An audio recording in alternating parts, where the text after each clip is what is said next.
Nama lagi. Yang pun pegatnya batal gede betul. Dah berade gede-gede ju sampai terus gede. Menkan rintik ini anda pegat tenda. Lorongnya tu tak parkir motor. Halo Bang Din. Halo. Anu. Apa? Ah, Nanti le. Putra. Apa lau? Jadi orang nak pubu mana rumah yang bilang. Ai pupu elo ko jawar mo di Mila mo no. Ko alamar ji. Elo kalau ko pegah ba Mila. Putra urutan. Pubu orang nak lamar ji. Ini cewek lo. Ha pegah.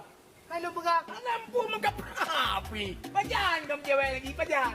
Kotre kau. Kali aku tanya ba Mila. Ika putra na urutan ngade pol. Ada pupi ko nya galelelo. Ko pergi mana? Nampak. Jadi jino aku yang kami dah kita pegang tu terang aku mati. Tak pilih sepol, aku pilih bang lahu itu. Putra urusan. Putra hanya benar. Putra hanya benar putra.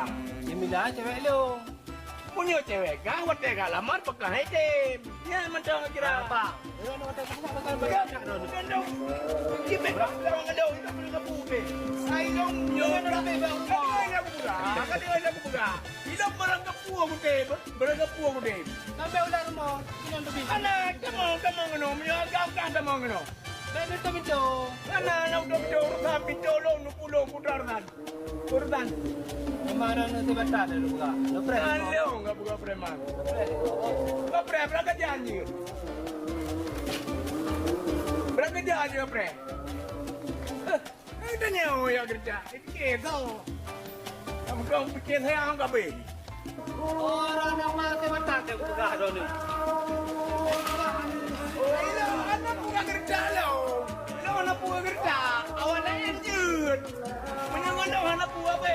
Bukan itu. Anak buka be dong, buka dulu. Buka dulu. Mana buat lepres tu?